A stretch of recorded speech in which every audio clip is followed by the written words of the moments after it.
بەڕێز فەهمی بورهان سەرۆکی دەستەی ناوچە کوردستانەکانی دەرەوەی ئیداری هەرێمی کوردستان لە سلێمانیەوە لەگەڵمانە. کاک فەهمی سوپاس بۆ ئامادەبوونی بەڕێستان، خۆشحاڵم لەگەڵمانی. کاک فەهمی زۆر جار داواتانە کرد کە ئەم سەرژمێریە دوا بخرێت، ئێستاش هەمان داواکاریتان هەیە؟ ئەم کاتتان باش، سڵاو ڕێز بۆ جەنابێت و بۆ بینەرانی بەڕێز. بە بێگومان پێم وایە ئەو داواکاری کە ئێمە لە سەرەتاوە لەسەر مەترسیەکانی سەرژمێری و لەسەر مەسلەی دواخستنی سەرژمێری هەمان بوو ئێستا چۆتە قۆناغێکی ترەوە. کاتوانم بڵێم بەداخۆ ئێمە وەکو دەستەی ناوچە کوردستانەکان بە بێگومان هەر لە سەرەتاوە بەیان نامەمان دەرکرد، داوای ئەوەمان کرد تا و کاتی مادی 140 جێبەجێ ئەکرێت یان لانی کەم هەندێک لە بنەماکانی مادەکە جێبەجێ ئەکرێت سەرژمێری دوا بخرێت. بەداخۆ ئەم ئامانجەمان نەهاتە دی، یعنی بۆیە من بەش بە حاڵی خۆم ئەو راپۆرتی کە ئێوە پێشکەشتان کرد موافقم لەگەڵ هەموویە و بە تایبەتی بۆعدە سیاسیەکەی کە ئێمە ناوچەگەلێکی زۆرمان هەیە کە بە پێی دەستور بە نەس ئاماژەی پێ ئەدرێت کاڵێ ئەم ناوچانە تاوەکو مادەیەک هەیە ئەو مادێت جێبەجێ نەکرێت ئاسایی نەبووتەوە. قسەکەی ئێمە لەسەر ئەو بنەمایە بوو مادام ناوچەیەک دۆخی ئاسایی نەبێت، دۆخی ئاسایی نەبێت دواتر لە ڕووی کۆمەڵایەتیەوە دۆخ ئاسایی نییە، لە ڕووی سەربازی و ئەمنیەوە دۆخ ئاسایی نییە، لە ڕووی ئابووریەوە دۆخ ئاسایی نییە. کاتێککە حکوومەت خۆی ئەڵێت دۆخی ناوچەیەک ینی ئاسایی نییە، ئەمە زۆر مانە و دەلالەتی جیاواز هەڵەگرێت. بۆیە کاتێککە ئەمە ئەم ئامانجە نەهاتەدی بە بێگومان دەبێت ئێمە کار بکەین بۆ ئەوەی لانی کەم ینی ئەو بۆشایی کە دروست ئەبێت یاخود ئەو خەلەلەیان ئەو دیوە ناڕوونەی کە هەیە و ئێمە هەستمان بە نیگەرانیەکەی کردووە هەوڵ بدەین ئەم فراغە کەمتر بکەینەوە، ئەم بۆشایە کەمتر بکەینەوە. بەڵام بە شێوەیەکی گشتی بەڵام من پێت ئەڵێم ئێمە هەمان ئەو نیگەرانیانی جارانمان هەیە بە پێچەوانەوە هەندێک حاڵەتیش زیادی کردووە. ینی ئەگەر چیش من ئەمەوێت ئەوە دووبارە بکەمەوە، حقیقت ئێمە قەت نەمانوتوە ئەم سەرژمێریە کە بەیانی کرا بۆ دوو بەیانی کاریگەرە سلبیەکانی دەرەکەوێت. ئێمە وتومانە حکوومەتەکەی بەڕێز سوودانی حکوومەتێکی ئیجابی بووە، پەیوەندێکی تەندروستی هەبوو لەگەڵ حکوومەتی هەرێمی کوردستان و کاری سیاسی کووردا و ئێمە ڕەنگە ئەمە قبول بکەین لە حکوومەتەکەی جەنابی سوودانی کە فعلن ئەمە بۆ مەرامی سیاسی بەکار نایەت. بەڵام قسەکەی ئێمە ئەوە بووە بەستنەوەی کەرکووک گرێدانی کەرکووک و خانەقین و شنگال بە وەختێکی دیاریکراوە. ئەمە ینی حاڵەتێکی نانۆرماڵە. ئێمە قسەکەمان بۆ 5 ساڵی داهاتوو بۆ 10 ساڵی داهاتووە. بۆیە نیگەرانیەکانی ئێمە بۆ ئەو بۆ ئایا لە داهاتوو حکوومەتێکی تر دێت هەمان ڕوئای هەیە، هەمان دنیابینی هەیە، هەمان استراتیژ بەرامبەر بە حکوومەتی کوردستان و سەرکردایەتی سیاسی کورد پەیڕەوەکات. زەمان چییە ئەم سەرژمێریە بۆ گۆڕینی چارەنووسی ناوچەکانی مادەی 140 نەبێت؟ لە ڕاستیان من خۆم هیچ زەمانێک نابینم. ینی ئەوە بۆیە ینی ئێمە لە سەرەتاوە کە ئیشمان لەسەر ئەم بابەتە کردووە لە کۆبوونی ئەنجومەنی وەزیرانە کە راپۆرتمان پێشکەش کرد، لەگەڵ جەنابی سەرۆکی حکوومەتە دانیشتین راپۆرتمان پێشکەش کرد، لەگەڵ جەنابی جێگری سەرۆکی حکوومەتە دانیشتین راپۆرتمان پێشکەش کرد. ئەحزابە سیاسی کوردیەکانمان لە هەموو ناوچە کوردستانیەکان لە هەولێر کۆ کردەوە، راپۆرتمان پێشکەش کرد. بەشێک لە برانی تروکمان لەگەڵیانە دانیشتین، جۆمان لە نیگەرانیەکانیان کرد. هەموو ئەمانە دەرئەنجامی ئەوەیە کە ئێمە هەست بە زەمان نەکەین. یعنی ئێمە پرسیارەکە بەم جۆرە بکەین، جۆتان لە نیگەرانی هیچ بەڕێوبەریەک یان هیچ کارمەندێک یان هیچ سیاسیەک بۆ لە کوردستانە سەبارەت بە هەولێر و بە سلێمانی و بە دووەکو بە هەڵەبجە نیگەران بێت. نا بە بێگومان ئێمە نیگەران نین لە ئەنجامدانی سەرژمێری لە کوردستان و بەعکسەوە پێمان وایە پرۆسەیەکی زۆر گرینگە. یعنی قسەکانی ئێمە نیگەرانەکانی ئێمە خوانە خواستە بۆەوە نییە کە ئێمە دژی سەرژمێری بین، بەڵکو ئێمە پێمان وایە حقیقەتێکی تاریخی هەیە، کێشەیەکی سیاسی قوڵ هەیە و ئەم کێشە سیاسیە ئەتوانم بڵێم ئێستاکە ڕوبەرەکەی لەو ناوچانە فراوانترە لە هەر وەختێکی تر بۆ لەبەروی نیەتێک نەبوو بۆ چارەسەرکردنی ئەم کێشانە و هەوڵیشمانداوە عنی گەیاندنی ئەم حقیقەتە لەسەر بنەمای کار و کاردانەوە نەبێت بەقەدەرەوەی کە پێدراوی زانستی و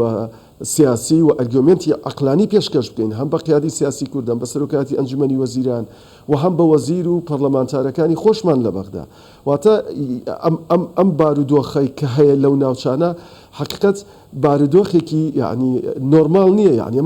ئەمەی کە بەدی هاتووە دەرئەنجامی خەبات و شۆڕش و ماندووبوونی سەدان ساڵی نەتەوەیەکە لەگەڵیش دەرئەنجامی ئێستا لاەنە سیاسیەکان یەکریزن بۆی کە ئەو مەترسیانە کاریگەری لەسەر و ناوچانە نەبێت. وڵا لە ڕاستیە من جیاوازی نبینم لە بینی لایەنە سیاسیەکانە ئێمە هەموو لایەنە سیاسیەکانمان بینیوە وەکو حکوومەت میوانداریمان کردوون کۆبوونەوەمان لەگەڵ کردوون و ڕێیانمان وەرگرتووە بە وازحی ئێمە پرسیارمان لێ کردوون و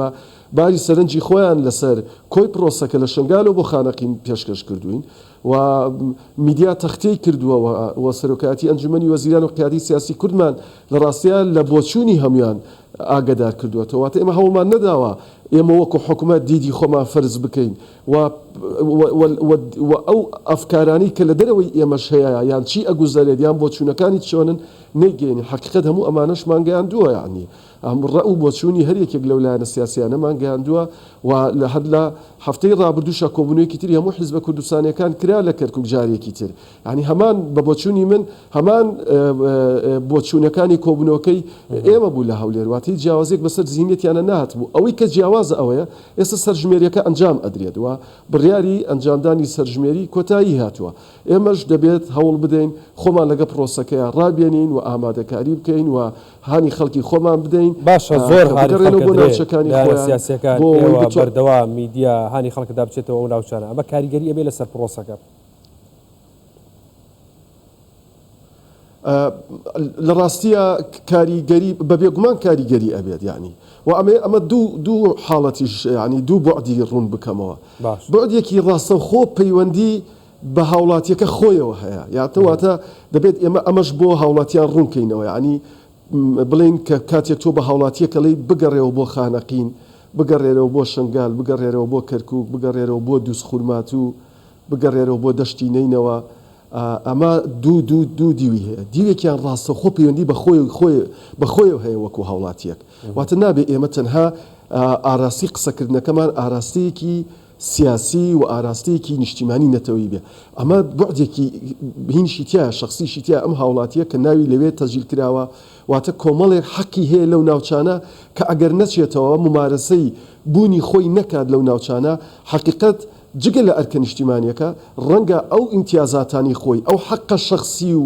مەشروعیانی کە خۆشی هەیەی وەکو تاکێکی عراقی وەکو تاکێکی کوردی لەو ناوچانە ڕەنگە ئەمانش بکەونە مەترسیەوە و لەگەڵیشیە بە بێگومان یعنی مەسئولیەتێکی تاریخی و مەسئولیەتێکی ئەخلاقیمان بەرامبەر بەخوا و بە نەتەوە و بەخاک و بە نیشتیمان هەیە واتە جگە لەوەی کە ئێمە دەبێت بڕۆینەوە وەکو شەخص ینی خۆمان تەجیل بکەین لە کەرکووک لە خانەقی لە شنگال دەبێت وەڵامی پێداویستی نیشتیمانیەکانیش بدەینەوە کە ئەرکێکی پیرۆزە و ئاینی و ئەرکێکی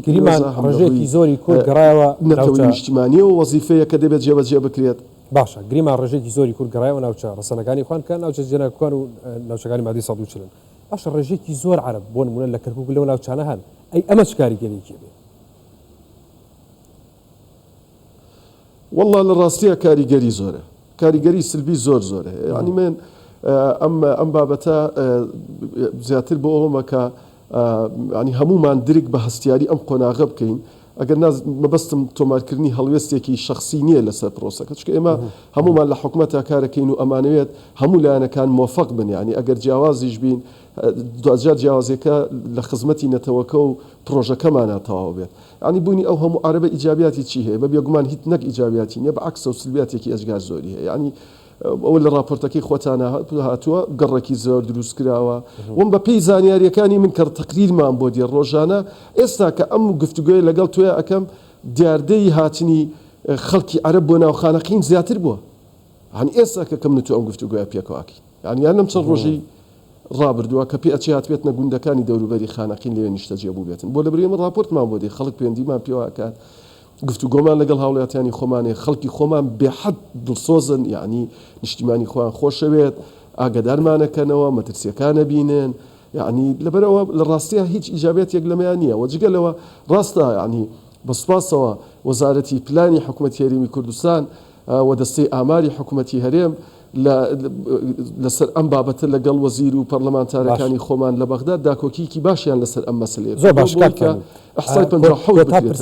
کۆتا پرسیارم بکرێ بە کورتی وەڵام بیتەوە سوپاس دەکەم هیچ لایەنێکی نێودەوڵەتی لەم سێژمێریە هەیە بۆی کە لە داهاتووە ببێتە شاهید بۆی کە ئەم سەرژمێریە بۆ یەکلایکردنەوەی چارەنووسی ئەو ناوچانە نییە بەپێی زانیاریەکانی من جیهەتی سێم لەناو ئەم پرۆسەیە حزوری نییە ڕەنگە لە ڕووی تەکنیکی و لە ڕووی زانستی و ئەمانەوە نەتەوە یەکگرتوەکانیان وڵاتانی دۆست هاوکاری حکوومەتی عێراقییان کردبێت بۆ سەرخستنی ئەم پرۆسەیە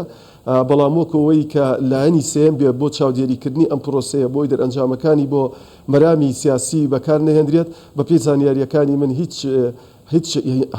ینی حاڵەتێکی لەم جۆرەم نەزانیومە و نەباسیش کراوە. بەڕێز فەهمی بورهان سەرۆکی دەستەی ناوچە کوردستانەکانی دەرەوەی داری هەرێمی کوردستان لە سلێمانیەوە لەگەڵمان بکار فەهمی سوپاس بۆ ئامادەبوونی بەڕێستان بەخێر.